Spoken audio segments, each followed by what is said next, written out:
Olá, mulheres despertadas para gerar. Estamos aqui mais uma vez para aprendermos um pouco mais das coisas do Senhor, para falarmos de mais uma das profetisas. E hoje nós vamos falar de uma mulher, esposa de um profeta. Então vamos relembrar? Nós falamos de Débora, uma mulher influenciadora, uma mulher que aconselhava o povo. Colocamos ela como uma mulher de destaque, como se fosse alguém de uma sociedade ou alguém, vamos colocar no dia de hoje, talvez uma prefeita, governadora, ok? Para a gente entender algumas coisas. Tinha um marido e ele abençoava o chamado dela, né? Para chegar até lá, com certeza ela teve uma caminhada longa. Depois nós falamos sobre Miriam, também alguém de autoridade, andou com um homem poderoso que foi Moisés, era irmã de Moisés, teve algumas quebras no meio do caminho, né? Mas se reconciliou com o Senhor e com seu irmão, não quebrou a autoridade do seu irmão, não quebrou a autoridade do Senhor depois que se reconciliou.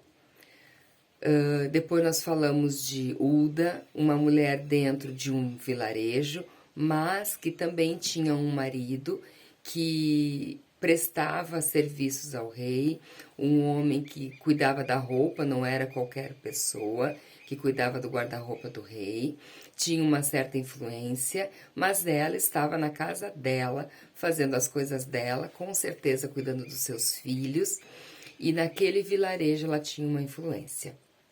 Hoje nós vamos falar da esposa de Isaías. E amados, ela não tem nome na palavra, não foi chamada pelo seu nome, né? E nós vamos ler a passagem aqui, onde fala sobre ela uma única vez, num livro poderoso, de um homem poderoso, e um dos profetas que mais falou sobre a vinda de Cristo. E nós vamos ler assim, Isaías 8. Vou começar no versículo 1. Então o Senhor me ordenou, toma uma placa de bom tamanho e nela escreve com estilete comum e com caracteres nítidos, rápida, pilhagem, despojo e ligeiro. E toma como testemunhas dignas de fé o sacerdote Urias, Zacarias, filho de Jeberequias, como testemunhas de plena confiança. Então, deitei-me, Isaías está dizendo, então, deitei-me com a profetisa, ela engravidou e deu à luz um filho. E o Senhor me ordenou, põe-lhe o nome de rápida, pilhagem, despojo e ligeiro, porquanto, antes que o menino aprenda a dizer papai ou mamãe, os tesouros de Damasco e as riquezas de Samaria serão tomadas pelo rei da Assíria. Então, deixa eu falar um pouquinho deste homem.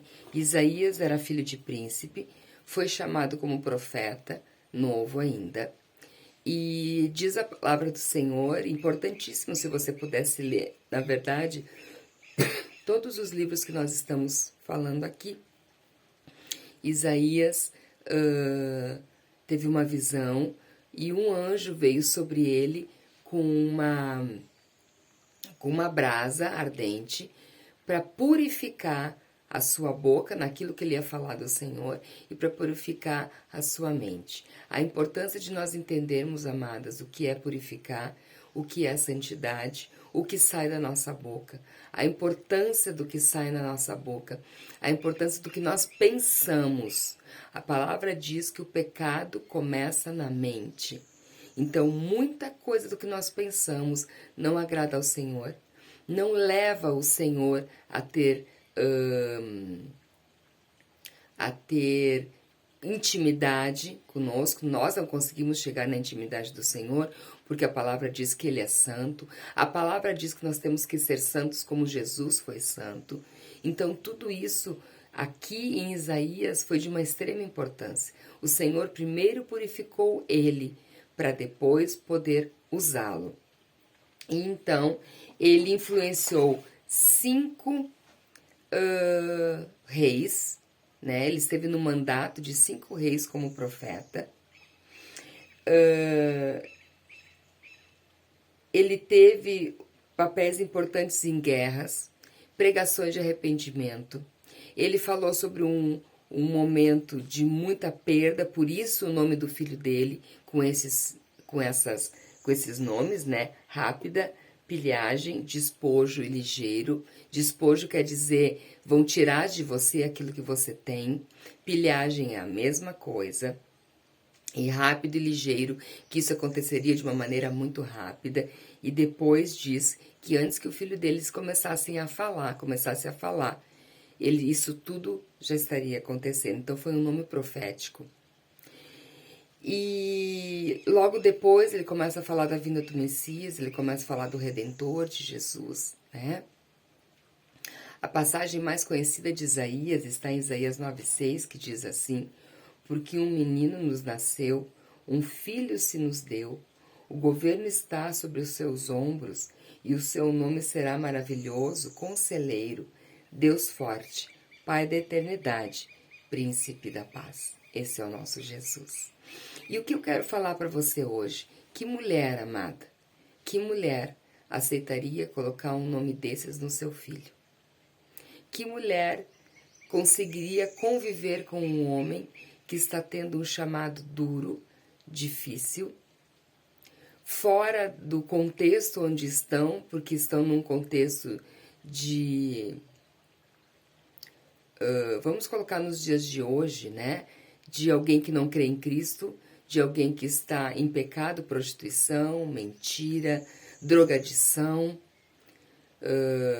pessoas que estão falando de algo que ninguém quer escutar, que ninguém quer entender.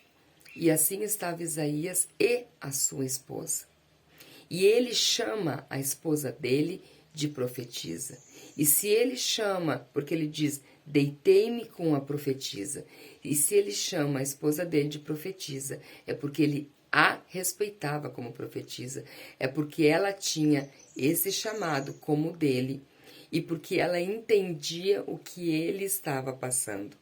E então esta é a mulher que aceita colocar este nome nos seus filhos. E aqui eu quero falar com você que talvez tenha um chamado, já tenha entendido, e eu quero repetir, se eu já repeti nos outros vídeos, todas nós temos um chamado. Mesmo que você ainda não aceitou Jesus, mesmo que você ainda não entrou no reino dos céus, mesmo que você ainda não entendeu qual é o teu chamado, isso não tira o poder do Senhor de ter te dado no ventre da tua mãe um chamado. Então busque com todo o teu entendimento, como eu já disse. É importante nós entendermos qual é o nosso chamado para cumprirmos com excelência o que nós temos para cumprir. E então, aqui nos demonstra que a esposa de Isaías, que nem nome tem na Bíblia, cumpria um chamado. Não diz que ela era chamada pelo rei, e com certeza não, porque o rei já tinha o seu profeta, que era o próprio Isaías. Aqui não diz que os sacerdotes foram atrás dela, como foram atrás de Uda, porque o marido já estava no rei, então os sacerdotes consequentemente não. Provavelmente ela morava no meio da vila, porque as esposas não moravam nos reinos com os homens. Amados, a profetisa, esposa de Isaías, tinha um chamado de conselheira, de coluna do próprio chamado do seu marido. E eu quero trazer isso para os nossos dias de hoje. Todas nós, esposas, temos um chamado de coluna na vida dos nossos maridos e da nossa casa. Provérbios 31 nos coloca neste lugar. Provérbios 31 nos coloca como conselheira, não como chefe. E eu quero falar um pouco da minha casa, da minha infância. Eu tenho um pai que foi provedor, muito provedor, nunca nos faltou nada. Nós sempre tivemos uma vida abençoada. E na nossa cidade do interior, nós tínhamos uma vida de uma classe média alta. Tínhamos melhores escolas, melhores cursos. A minha mãe, o meu pai veio de uma família sem pai. E veio de uma família onde quem era provedor era a mãe. E ele quebrou isso. Na família da minha mãe, o pai era provedor, a mãe era costureira. Mas a minha mãe acordava na madrugada com meu avô, chamando todos eles que colocassem o que pudessem dentro de uma mala. Iam para os trilhos do trem, pegavam o trem de madrugada fugidos, porque o meu avô era uma pessoa extremamente inteligente, competentíssima. Vocês imaginam que minha mãe hoje tem 74 anos e ela, criança, viajava de avião, porque meu avô trabalhava na Varig na época, ganhava muito bem, era extremamente próspero e ele conseguia perder tudo em jogatina em mulheres. Meu avô sumia na sexta e aparecia na segunda. Muitas vezes levava a minha mãe junto. Então a minha mãe acordava de madrugada para carregar o que tinha no corpo, o que pudesse dentro de uma mala, e era jogada dentro de um trem para fugir para uma outra cidade. E lá eles começavam tudo de novo. Parece uma história de filme, né? Mas não é. É uma história real. E assim a minha mãe cresceu. Minha mãe cresceu criando seus irmãos e vendo a sua mãe passando por toda essa situação, e ela colocou na cabeça dela que ela não ia passar por isso, que ela não ia depender de marido, que ela não ia depender de vida financeira, e que ela ia administrar a casa dela, que ela ia conseguir prover junto com o seu marido, e assim foi. Minha mãe teve nós três, somos em 3 filhos. Com 40 anos ela foi estudar, fazer faculdade, se formou em 2 faculdades e parou de trabalhar com 70 anos, onde ela se aposentou. E os meus pais nunca tiveram uma vida financeira, e eu vou dizer, até certo ponto tiveram amigos em comum, mas uma vida financeira nunca foi em comum. Eu sempre cresci vendo minha mãe pagar algumas contas, o meu pai pagar outras contas, a minha mãe administrava a roupa dos filhos, meu pai pagava as grandes contas da casa. Minha mãe, eu imagino que eu tivesse já meus 30, 40 anos talvez, e minha mãe dizendo que não sabia quanto meu pai ganhava de salário. Meu filho testemunhou, meu filho cresceu num lar onde não existe o meu dinheiro e o teu dinheiro, o dinheiro é nosso, o que nós vamos fazer, o que nós vamos pagar. E meu filho tinha uns 10 anos, eu creio, nós estávamos na mesa e a minha mãe dizendo para o meu pai, eu não te devolvi os 10 reais que tu me emprestou para fazer não sei o quê. E o meu filho me olhou e eu disse, né, depois conversamos, e disse, mãe, como assim? A avó e o vô não têm o mesmo dinheiro, na linguagem dele, né? Eu disse, não, filha, a avó tem o dinheiro dela, o vô tem o dinheiro dele, e eles não dividem isso, e eles não entendem da maneira como o pai e a mãe entendem. Nossa, que estranho, né, mãe? Eu digo, filha, é estranho, mas o pai e a mãe mudaram porque Jesus entrou na nossa vida, e então nós começamos a lidar assim, porque antes de Jesus entrar na nossa vida, nós também, cada um tinha o seu dinheiro e as suas contas, e os seus projetos e os seus objetivos.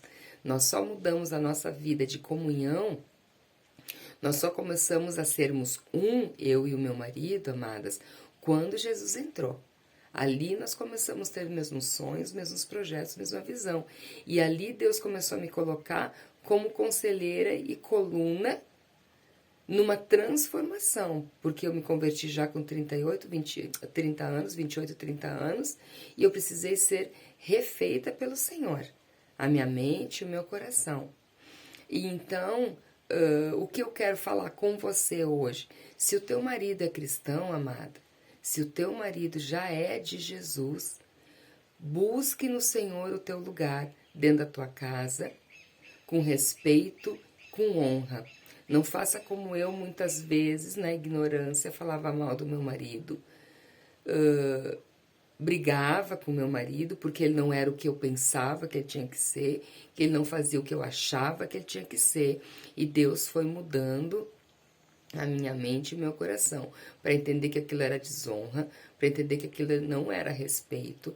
Muitas vezes meu filho nasceu quando nós dois já éramos cristãos, e mesmo assim, muitas vezes meu marido ia chamar a atenção do meu filho para alguma coisa e eu desautorizava ele na frente do José Miguel. Então, hoje ainda, nos dias atuais de 2022, Deus ainda está me fazendo fazer concertos, Ele ainda está me levando a entender onde eu errei, como esposa, como mãe, Ele ainda está reformulando a minha vida, porque nós estamos em constante mudança, até buscarmos, até chegarmos ao lugar onde Ele quer que nós estejamos. Tudo isso é muito querer, tudo isso é muita vontade, tudo isso é nós entendermos que o reino é todos os dias, que nós pecamos todos os dias, precisamos fazer conserto. E aquilo, como Jesus disse para a mulher, vá e não peque mais. Que aquilo que nós entendemos como pecado, como erro, não podemos repetir. Importante que nós venhamos a entender isso. Precisamos buscar este lugar de santidade, esse lugar que a esposa de Isaías encontrou, onde ela colocou um nome. Quantas de nós faríamos uma batalha, uma guerra, por causa do nome do nosso filho? Quantas? Quantas de nós faz uma batalha, uma guerra, porque o nosso marido não fez o que nós pedimos? Vamos colocar assim o que nós mandamos, porque o que nós pedimos eles não precisam fazer, mas o que nós mandamos, nós queremos que eles façam. Então, quando nós criamos uma guerra, porque o nosso marido não fez algo que nós pedimos, entenda que você não está pedindo, você está mandando. Você quer obediência e o teu marido não foi trazido pelo Senhor para governo para ser obediente a você. Nós precisamos entender que nós estamos num tempo onde o Senhor está nos restabelecendo nós mulheres no nosso lugar e o marido no lugar dele. E quem governa esta casa precisa ser o Senhor. A palavra diz que quando nós nos unimos no Senhor, né, diante da palavra, Ele é o cordão de 3 dobras. É Ele que está conosco. Então, tudo que nós fazemos como esposa e como mães, nós precisamos reportar ao Senhor. Tudo que o nosso marido faz, ele deve ao Senhor. Se ele não cumprir o papel dele, ele vai responder isso ao Senhor. E se nós não cumprimos o nosso papel, nós vamos responder ao Senhor. Se o nosso filho não exercer o papel, ele vai responder ao Senhor. Mas, amado, o que eu quero dizer para você, se preocupe nos próximos dias em fazer consertos, em trazer perdão.